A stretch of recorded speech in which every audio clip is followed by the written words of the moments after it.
Bonjour la famille, j'espère que vous allez bien. Toi qui prépares tes documents pour le Canada, pour les études au Canada, j'espère que tu es déjà bien assis au niveau de la question du garant parce que tout à l'heure, je suis assis dans un parc, je suis en train de prendre du bon temps, vous-même vous pouvez regarder. Et dans les commentaires de la précédente vidéo que j'ai fait à propos de l'immigration, j'ai parlé du travail en Finlande et plusieurs personnes m'ont interpellé en disant que oui, qu'en est-il du problème du Canada, les étudiants qui vont au Canada et qui ont un problème au niveau du garant. Donc aujourd'hui, je vais vous parler du garant, comment faire pour traiter la question de garant et aussi avoir un bon garant. Parce qu'il y a plusieurs personnes qui ont des garants, ou bien qui déposent des cautions, ou bien qui achètent des cautions, ou bien qui achètent des garants. Et une fois arrivé au Canada à l'aéroport, l'agence de l'immigration te pose des questions et si les questions ne sont pas bien répondues, eh bien vous êtes refoulé dans votre pays. Donc, je prends ce temps aujourd'hui pour vous expliquer vraiment comment la question du garant se gère. Donc, si tu es intéressé par cette thématique ou bien si tu as une procédure en cours et que tu as un problème à propos d'un garant, suis cette vidéo jusqu'à la fin. Pour commencer, je t'explique d'abord c'est quoi un garant ou bien c'est quoi une caution qu'on dépose pour enfin avoir l'accès à un permis d'études au Canada ou au Québec. Puis bon, quand on dit au Canada et au Québec, c'est différent. Ceux qui vont étudier au Québec et ceux qui vont au Canada en général, c'est différent. Parce qu'au Québec, ça c'est propre loi et le reste du Canada, ça fonctionne comme tout le monde sait quoi. Donc le garant, en fait, c'est celui qui met les fonds en jeu. C'est celui qui met ses fonds en jeu ou bien les fonds en général en jeu pour garantir votre séjour au Canada, votre séjour étudiant, puisqu'on parle des études dans ce cas. Donc, ce qu'il faut savoir, c'est que quand il met de l'argent en jeu pour vous, c'est pour que l'agent d'immigration voie que vous pouvez subvenir à vos besoins à partir de cet argent qu'il met à votre disposition. Avant de continuer la vidéo, si tu es nouveau dans la chaîne, abonne-toi et active toutes les notifications. Et je vais aussi passer par là pour remercier tous ceux qui sont déjà abonnés. La chaîne n'a pas encore fait un an, nous sommes à 2 ou 3 mois, je crois bien. Et nous sommes déjà à plus de 700 abonnés. Donc, merci à ceux-là. Et toi qui regardes ces vidéos actuellement, abonne-toi, rejoins-toi tous ceux qui sont déjà dans la petite famille que nous avons créée, dans la petite société secrète que nous avons créée, entre guillemets, pour ne pas rater toutes les informations sur l'immigration et sur tous les pays d'Europe, d'Amérique et du Canada. Donc, abonne-toi et partage la vidéo. Déjà abonné, tu as cliqué sur toutes les notifications. Je te souhaite la bienvenue dans notre chaîne. Et après le générique, je te donne tous les détails sur la question du garant. Quelle somme le garant doit avoir dans son compte et quelle somme toi-même, si tu veux poser ta propre caution, quelle somme toi-même tu dois avoir dans ton compte. Donc après le générique, on se retrouve.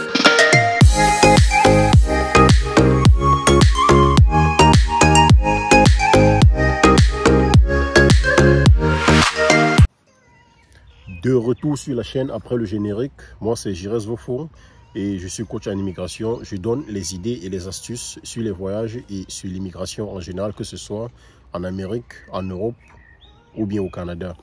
Donc aujourd'hui, on traite le thème du Canada et on parle de la question du garant. La question est la suivante. As-tu un bon garant? Même si tu as déjà eu les documents que le garant a signés et tout, est-ce que c'est conforme? Est-ce que c'est ce que l'agent d'immigration veut voir? Est-ce qu'avec ces lettres, on va te laisser traverser la douane de l'aéroport? N'oublie pas surtout que arrivé au Canada, tu n'es pas encore au Canada en fait. Donc quand tu arrives à l'aéroport, la douane te contrôle encore. Et puis, ils voient, c'est à l'aéroport qu'on te donne ton permis d'études. Ton permis d'études sur le sol canadien. Donc, c'est une question très importante quand il s'agit de la question du garant. En général, la vie coûte très cher au Canada, comme je le disais tantôt. Et le coût moyen de vie d'un étudiant au Canada est de 1000 $ par mois. D'accord? Est de 1000 $ par mois. C'est vrai, on va parler des euros ou bien du franc CFA ou bien du cedi ghanéen. Je ne sais pas trop quelle monnaie encore. Le coût de vie d'un étudiant étranger au Canada est de 1000 $ par mois. C'est-à-dire, y compris ton loyer, y compris ta nourriture de tout le mois. Ce qui veut dire que, puisqu'on part d'abord du côté où toi-même tu vas déposer, ou bien ton parent va déposer ta caution. Là, tu n'as pas encore besoin du garant, ou bien tu n'auras pas besoin du garant si tu pars dans ce pan-là. Donc, tu as besoin de 12 000 $ à fournir et à prouver que tu as dans un compte. D'accord? Seulement pour ton loyer et pour ta nourriture. Tu déposes la preuve de 12 000 $ qui est bloqué dans un compte pour la première année. Et ça, tu vas le déposer pendant 3 ans, puisque généralement, le permis d'études que le Canada donne est de 3 ans. Donc, tu dois prouver que tu as une somme de 12 000 $ pour la première année. Et quand tu seras sur le sol canadien, tu vas aussi prouver que tu as, à la deuxième année, quand tu vas aller prolonger ton permis d'études, tu dois encore prouver que tu as un autre 12 000 $. Donc, pour garantir tes 3 ans, tu vois que tu dois déjà prouver 12 000 $ x 3. Là, c'est juste pour la nutrition et pour le loyer. Et aussi les petites factures comme l'électricité et l'eau. Tout ça est compris dans les 1 000 $. Là, c'est le premier pan de la situation. Et qu'en est-il de l'école? L'école, en général, coûte entre 9 000 $ et 20 000 $ au Canada, dépendant de l'état où tu es, dépendant de la ville où tu es. Donc, il faut aussi mettre les 20 000 $ dans ton budget. Là, tu es déjà à 32 000 $, si je prends ça sur le coup comme ça, que tu dois prouver chaque année. Parce que quand on dit, allons sur le côté de 20 000 $ parce qu'il faut tabler plus pour bien se préparer. On dit souvent en adage que mieux vaut trop qu'un peu. Donc, si tu tables sur 20 000 $ avec 12 000 $ par an, parce que l'école, c'est par an, c'est en 2 sessions, c'est par an. Une année, c'est 2 sessions et une session, disons, 10 000 $ et l'autre 10 000 $, ça te fait 20 000 $, autant pour moi, par an, plus les 12 000 $ de ta nutrition et de ton loyer. Là, si tu présentes un compte au service d'immigration pour dire oui, je peux prendre soin de moi-même, je n'ai pas besoin de garant, là, tu dois déposer 32 000 $ par an au service d'immigration pour garantir ton permis d'études au Canada. Ça, c'est le côté caution. On appelle ça la caution. Et maintenant, si on regarde du côté, garant maintenant, là, il y a 2 pans. Un garant, tu peux trouver un garant qui va te mettre même 100 millions de $ dans son compte, mais est-ce que ce compte sera accepté? Allons d'abord à la base, commençons au commencement. Bon, là tu trouves un garant, il te dit oui. En fait, tu as un garant qui est ton oncle, disons comme ça. Ton oncle, lien de parenté est bien scellé et tu peux prouver ça. Qu'est-ce que lui il a fait? Il doit poser tes 12 000 $ par an pour ton loyer et ta nourriture. Et il doit aussi poser les 20 000 $ par an pour ton école. Là, ça fait 32 000 $ aussi. Mais ça ne s'arrête pas là, puisque lui, il est le garant. S'il pose 32 000 $ pour toi par an, qu'est-ce que lui-même il va avoir?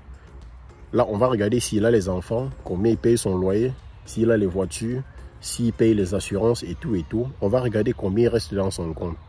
Donc, il va te signer le papier, il va dire oui, je peux te donner 32 000 $ par an. Il va te donner le papier, tu vas déposer à l'ambassade et après, on va te refuser le visa alors que tu as un garant. Là, je t'explique pourquoi on t'a refusé. C'est parce que c'est vrai, il a déposé 32 000 $ pour toi. Il peut fournir 32 000 $ pour toi. Mais lui, qu'est-ce que lui va devenir? Qu'est-ce que ses enfants vont devenir et qu'est-ce que lui va manger?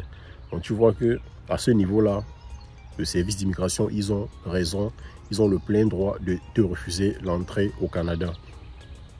Et maintenant, dans le deuxième pan de la chose, donc, pour résumer, en fait, c'est que le garant doit prouver qu'il peut te donner 32 000 $ par an et aussi avoir un reste pour lui qui va subvenir à ses besoins et celui de sa famille avec.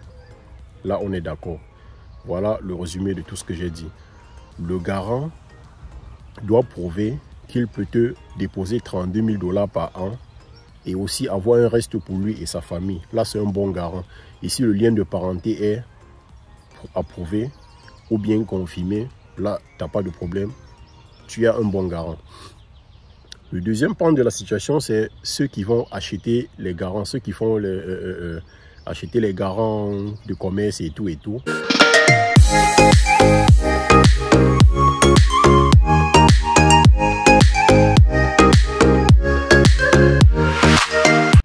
C'est vrai, un garant va venir et puis il va te dire que oui, je peux te donner 32 000 $, et puis puisque dans mon compte j'ai 1 million de dollars. Il va te montrer un compte avec 1 million de dollars, on sait tout comment ça se passe. Il prend ici, il prend là-bas, il prend ici, il prend là-bas, il cotise. Ça donne 1 million de dollars, il met dans son compte, il dépose au service d'immigration et on valide. Maintenant, ça va capoter à quel niveau?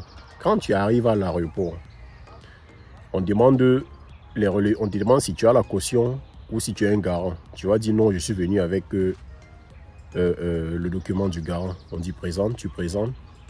À l'aéroport, tu n'es pas encore sorti de l'aéroport. Hein. Ils vont regarder dans le système. Ils ont le nom du garant. Vous savez, au Canada, ils sont comme les Américains. Il suffit qu'ils aient ton nom ou ta plaque d'immatriculation ou ton numéro de téléphone. Et puis, ils ont toutes les informations sur toi. Donc, ce qu'ils font généralement, c'est qu'ils rentrent le nom de ton garant dans le système. On connaît où il travaille. On connaît combien il touche. Et on connaît combien depuis combien d'années il travaille, je voulais dire. On va voir qu'il travaille peut-être depuis 6 ans, mais il a 1 million de dollars dans son compte. Là, c'est faux, ça capote. Et aussi, c'est un refus de visa qui va suivre. Donc, cherchez, même si vous voulez acheter le garant, achetez un garant qui est propre et qui est clair. S'il travaille depuis 6 ans, il doit pouvoir prouver les revenus qu'il y a dans son compte bancaire.